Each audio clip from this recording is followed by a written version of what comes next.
কতটা পেলে পাওয়া বলে কতটা পেলে পাওয়া বলে এটা ইস্টবেঙ্গল সংক্রান্ত একটা অডিও। তার কারণ আমার আগের অডিওটা শুনে এক ইস্টবেঙ্গল ফ্যান ইউটিউবে একটা কমেন্ট লিখেছেন। আহ, সেখানে কিছু কিছু প্রশ্ন আছে, আমি প্রশ্নের অংশটুকু আগে একটু চট করে পড়ে নিই। But I think that management should be experienced as well as handsome money to build a strong team, but do you really think that Cuadrat is not proper choice for East Bengal? প্রথমে বলি অভিজ্ঞতা, ম্যানেজমেন্ট শুড হ্যাভ এক্সপেরিয়েন্স। এই অভিজ্ঞতা জিনিসটা না একটু অদ্ভুত। আমি একটা সময় ব্যাঙ্গালোরে চাকরি করতাম। তখন একটা বেশ বড় একটা টিমকে নিয়ে কাজ করতে হতো, টিমটাকে ম্যানেজ করতে হতো। তো ওই বড় টিমটার অনেকটাই মানে আমাকেই রিক্রুট করতে হতো। তো তখন ব্যাঙ্গালোরে ওই উইকেন্ডে ড্রাইভ হতো। তো একটা সময় এমন হলো যে যেদিন ধরুন আমার টিমের কোনো রিকোয়ারমেন্ট নেই বা রিক্রুটমেন্ট নেই, সেদিন অন্য কেউ বলতো, এই তুমি একটু আমার টিমে একটা রিকোয়ারমেন্ট আছে, একটুখানি করে দেবে। আমি বলতো, ভাই শনি রবিবার দিন ডাকছিস? ও না না, একটুখানি তোমাকে লাঞ্চ খাইয়ে দেবো।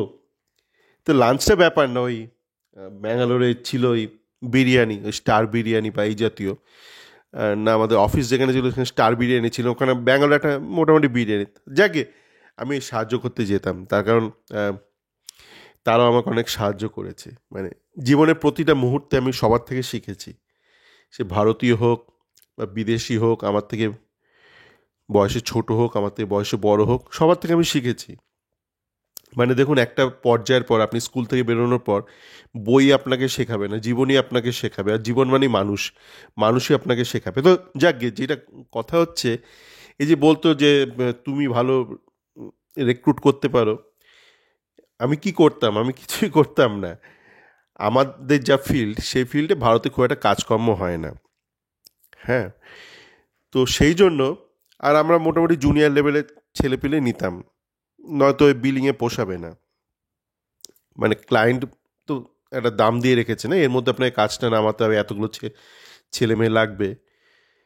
তো এবার বলতো একটা অল্প এক্সপিরিয়েন্স ছেলে মেয়ে নাও। তো আমি শুধু একটা জিনিস দেখতাম, যে ছেলে মেয়েগুলোর মধ্যে বুদ্ধি আছে কিনা, মানে তারা কিছু শিখতে পারে কিনা।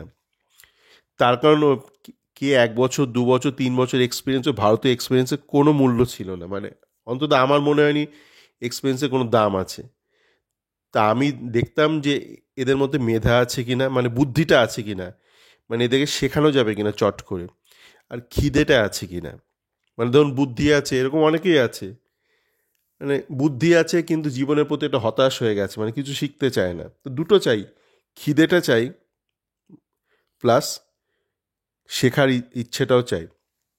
তো সেইটাই করতাম। তো আমি তো এক্সপিরিয়েন্স ছেলে মেয়ে তো নিতাম না।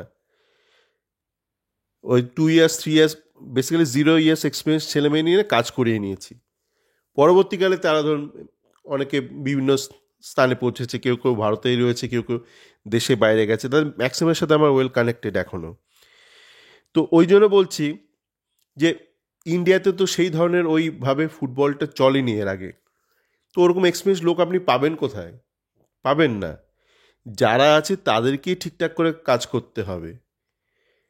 আজকে ধরুন, মানে ওই ধরনের একদম চৌখস লোক, সে কোথায় থাকবে? সে বিদেশে থাকবে। সে বিদেশ ছেড়ে ইন্ডিয়া যাবে কেন? আমি যেই, ধরুন আমি বা কোনো একটা ভারতীয় যে ধরুন বিদেশে ভালো কাজ করছে, সে তো যাবে, সেই তো যাবে না দেশে কাজ করতে। তো একজন খোদ বিদেশি কেন যাবে ঠেকায় না পড়লে? আর যাকে, ওইটা বড় ব্যাপার নয় যে বিদেশ থেকে নিয়ে আসতে হবে। আপনার দেশে যে আছে, যারা কাজ করছে, আমি কোনো পরিবর্তন চাইছি না, মানুষের পরিবর্তন চাইছি না, আমি মানুষের কর্মধারায় পরিবর্তন চাইছি। অনেক দিন তো ঘুমিয়েছে নিতুরা, বা নিতুর সাথে যারা আছে বা নিতু যাদেরকে ঢুকিয়েছে, একটু নতুনভাবে কাজ করতে শুরু করুক তারা। হাতি গোড়া কিছু নয়, একটু মানে ঠিকঠাক করে ভাবতে হবে এবং সেই অনুযায়ী কাজ করতে হবে। আপনি ধরুন ভাবলেন, কাজ করলেন না, কোনো লাভ নেই। এ তো আছে না কর্মযোগ, এটা তো বিদেশিরা শেখাবে না, এটা তো যুগ যুগ ধরে ভারতের দর্শনেই আছে, কর্মযোগ। আপনি অনেক কিছু ভাবলেন, কিছুই করলেন না শেষে। আমার এক বন্ধু আছে, সে একটু একটু লাল গোছে, আমার কলেজের বন্ধু। তো আজকে সারাদিন ধরে অনেক ঝামেলা হচ্ছে, তো মানে ওই রাজ্যপাল এইসব নিয়ে। তো খুব মানে আমাদের হোয়াটসঅ্যাপ গ্রুপ আছে, খুব বলছে এই আমি আমার বউ এই করবে, আমার বউ সেই করবে, আমার বউ তো আমাকে অ্যালাউ করতো না, এইসব অনেক কিছু বলছে। এখন তোর বউ জানে যে তুই যাই বলিস যাই বলিস আলফাল কথাবার্তা, মানে লাস্টে কোনো বাজে কাজও করবি না, ভালো কাজও করবি না, ভালো করবি না খারাপও করবি না। তো সেরকমই মানে আপনি মুখে এই বললেন সেই বললেন, শেষে কিছুই করলেন না। তো ওরকম করে লাভ নেই, মানে কর্মটা করতে হবে। তো আপনার চেনার লোকরাই পারবে, ওই আপনার যাদেরকে গালাগান দেন, ইমামির লোকরা, ক্লাবের লোকরা, এরাই পারবে, কিন্তু এদেরকে কাজটা করতে হবে। ওই মানে তাদেরকে একটুখানি ধাক্কা দিতে হবে। আর টাকার কথা, এই নিয়ে তো বহু আগে আপনার বব ডিলান থেকে শুরু করে তারপর সুমন চাটুর্যে, এরা গান গেয়ে গেছে, কতটা পথ পেরোলে পথিক বলা যায়।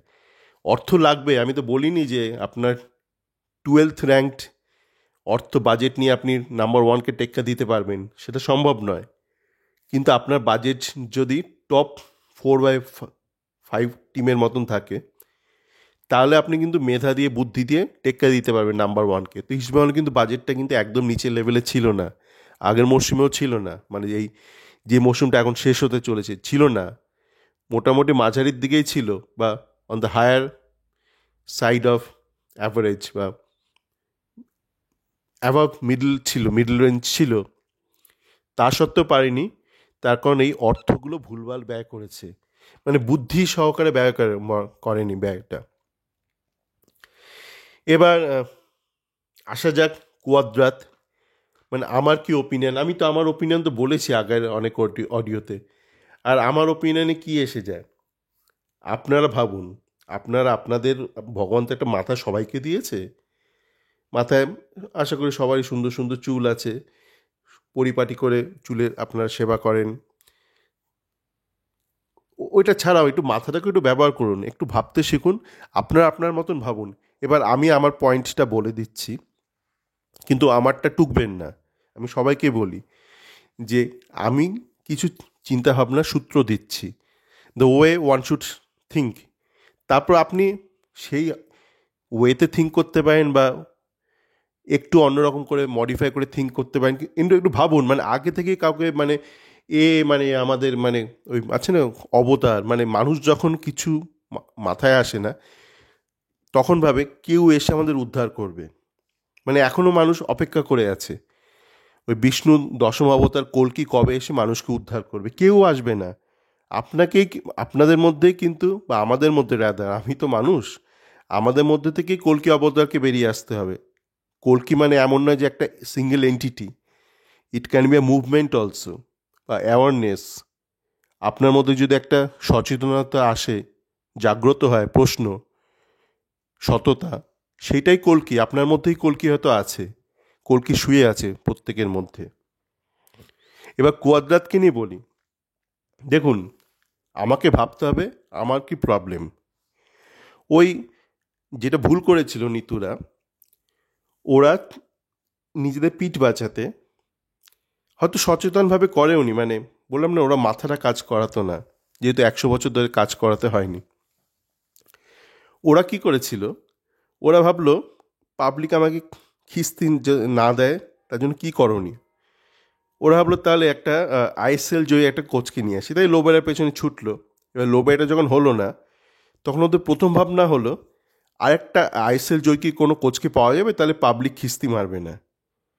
মানে সে একবারও ভাবলো না যে ইস্টবেঙ্গলে কী পরিস্থিতি রয়েছে, তার জন্য ঠিক কী করার দরকার। এবার আপনি আসুন কুয়াদ্রাতের ব্যাপারে। কুয়াদ্রাত আইএসএল জয়ী হয়েছিল, কিন্তু ভাবুন কি পরিস্থিতিতে। এই ভাবনাটা ভাবা খুব দরকার। নিতুরা ভাবেনি, কিন্তু আপনি তো ভাবতেই পারেন। আপনাকে তো নিতু আপনার মাথা তো চেপে ধরেনি যে আমার মতনই ভাবতে হবে তোমায়। আপনি ভাবুন বেঙ্গালুরু কিভাবে জিতেছিল। বেঙ্গালুরু একটা এস্টাবলিশ টিম ছিল, ওরা আই লিগে মোটামুটি একটা দাঁড়িয়ে গেছিলো সেট আপ নিয়ে। তারপর ওরা প্লেয়ার ড্রাফটিং করেছিল যখন ওরা আইএসএলে ঢুকলো, মনে আছে? ওই নিতুর এখন ড্রাফটিং করে, প্লেয়ার ড্রাফটিং। কিন্তু ওই বেঙ্গালুরু ওই সুযোগ সুবিধাটা পেয়েছিল, বেঙ্গালুরু আর জামশেদপুর। তো মোটামুটি প্লেয়ার ড্রাফটিং করে সবাই একটা মোটামুটি একটা ব্যালেন্স টিম হলো। বেঙ্গালুরু একটা ওয়েল স্ট্রাকচার টিম ছিল, আই লিগ থেকে গেল ওরা আপনার আইএসএলে। তারপর অ্যালবার্টো রোকা ওদের কোচ হলো, সুন্দর কোচিং করালো। তারপর অ্যালবার্টো রোকা হঠাৎ করে মানে টিমটা সেট করে একটা নতুন মরশুমে হঠাৎ করে একটা অফার পেয়ে গেল বার্সেলোনা থেকে। তখনও সহকারী ছিল কোয়াদ্রাত। তো একটা সেট টিমকে ও সব কিছু করে প্রি সিজন সব কিছু করে লাস্ট মোমেন্টেও চলে গেল, কোয়াদ্রাতকে রেখে গেল। ভরতকে যেমন রেখে এসেছিল আপনার রামচন্দ্র, হঠাৎ যখন বনবাসে পাঠালো। তো সেইভাবে মানে কোয়াদ্রাত প্রথম বছরটা টেনে দিল, চ্যাম্পিয়ন হলো। পরের বছর পারফরমেন্স একটু খারাপ হলো সেকেন্ড ইয়ারে, এবং থার্ড ইয়ারে গিয়ে কোয়াদ্রাতকে সিজনে মাঝপথেই বেঙ্গালুরু তাড়িয়ে দিল।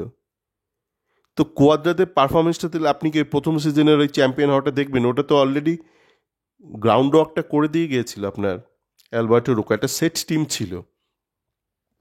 আর যে কোয়াদ্রাত ধরুন 2 বছর হায়ারিং করেছে, তো প্রথম বছর হায়ারিং তো ওর করেনি, কারণ অলরেডি একটা সেট টিম ছিল। ওই জাস্ট সিজন শুরু হওয়ার পরেই বেরিয়ে গেল আপনার অ্যালবার্টো রোকা। তো হায়ারিং ধরুন তাহলে ও 2 সিজন করেছে, সেকেন্ড সিজন আর থার্ড সিজন। ফার্স্ট সিজন যেহেতু অলরেডি টিম রেডি ছিল, এবার ওটা তো অলরেডি একটা সেট টিম। এখন যেমন দেখুন এই যে আপনার সুপার জায়ান্ট, মোহনবাগান সুপার জায়ান্টে যে হায়ারিং হয় প্রত্যেক বছর, একটা দুটো প্লেয়ারকে ওরা জাস্ট ঢোকায়, কেন অলরেডি একটা সেট টিম। তো কোয়াদ্রাতের সেকেন্ড সিজন থার্ড সিজনেও একই হয়েছিল, অল্প বিস্তর জাস্ট ফিক্স করতে হয়েছিল। সেখানেও অবশ্য ধেরিয়েছে বেঙ্গালুরু, নয়তো ওর চাকরি তো যেত না। এবার দেখুন কোয়াদ্রাতের ব্যাকগ্রাউন্ডটা আপনি দেখুন।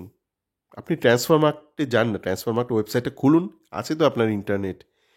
দেখুন কোয়াদ্রাতের ব্যাকগ্রাউন্ড কী। কোয়াদ্রাত কিন্তু দেশের বাইরে মানে ইন্ডিয়ার বাইরে কোনোদিন হেড কোচের কাজ করেনি, মানে সিনিয়র লেভেলেও না, জুনিয়র লেভেলেও নয়। ও ছিল স্ট্রেংথ অ্যান্ড কন্ডিশনিং কোচ, মানে ফিটনেস ট্রেনার। সেখান থেকে এটা ওটা করেছে।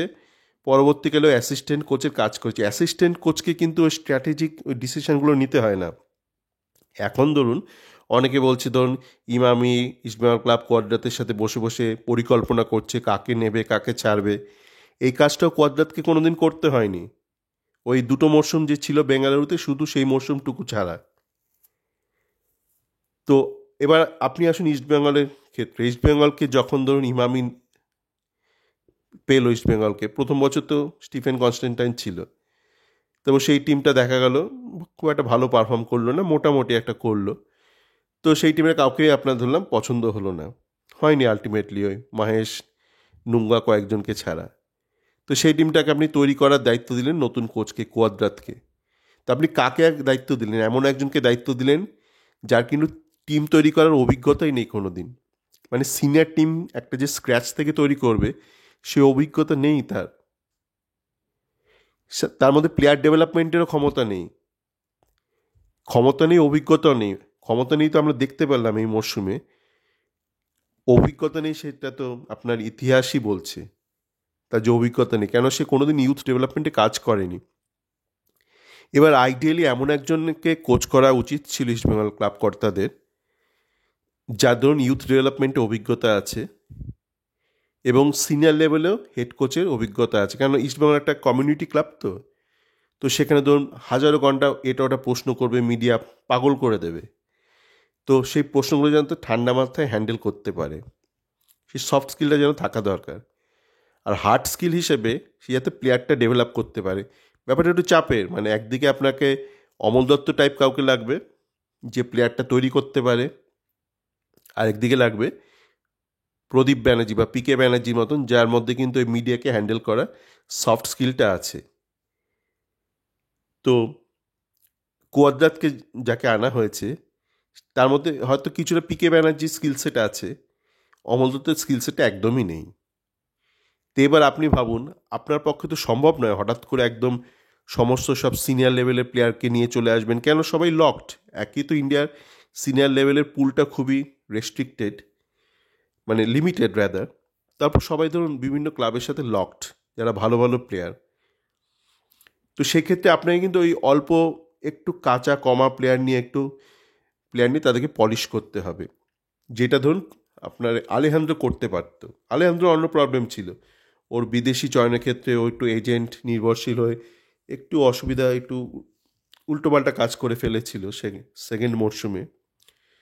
কিন্তু আলেহান্দ্রোর ইউথ ডেভেলপমেন্টে অভিজ্ঞতা ছিল, ওর জন্য ও কিন্তু প্লেয়ার তৈরি করতে পারতো। জবি জাস্টিনকে মোটামুটি তৈরি করে ফেলেছিল, তারপর জবি জাস্টিন নষ্ট হয়ে গেল বেশি লোভ করতে গিয়ে। তো ইস্টবেঙ্গলে ওই হলো প্রবলেম, যেই প্রবলেমের দরুন এই যে ইস্টবেঙ্গল যে ধরুন কনফিডেন্টলি ইউথ ডেভেলপমেন্ট করে ইউথ প্লেয়ারকে নিয়ে কাজ করবে, সেটাও একটা মুশকিল, মানে সেখানে একটা সন্দেহ থেকে যাচ্ছে। তো এটাই এখন ধরুন কোয়াদ্রাতকে তো রেখে দিয়েছে, তো সেক্ষেত্রে কী করণীয়? যেটা করা যেতে পারে, মানে আপনার যদি ধরুন একটা ফুটো ফাটা থাকে, একটু তাপ্পি তো মারতেই হবে, অন্তত এমন কাউকে আর একটু আনা উচিত যে ধরুন অন্তত প্লেয়ারদেরকে টেকনিক্যালি গ্রুম করতে পারবে, যে কোনো সে তার পদ যা ইচ্ছা হোক গিয়ে। কিন্তু এটা ছাড়া উপায় নেই। আপনার ধরুন আপনার টিমে বেশ কিছু ভালো ভালো প্লেয়ার আছে যাদেরকে আগের বছর ইউটিলাইজ করেনি, তন্ময় দাস, মহিতোষ রয়, শ্যামল বেসরা, এই ছেলেগুলোই আগামী মরশুমে কিন্তু খুব ভালো খেলতে পারে, কিন্তু তাদেরকে একটু গাইড করতে হবে। আপনার ধরুন একটা গোলকিপার আছে গৌরব ছেলেটা, ও কিন্তু আপনার থার্ড গোলকিপারের কাজ করে দেবে, কিন্তু একটু পরিকল্পনা করে খেলতে হবে।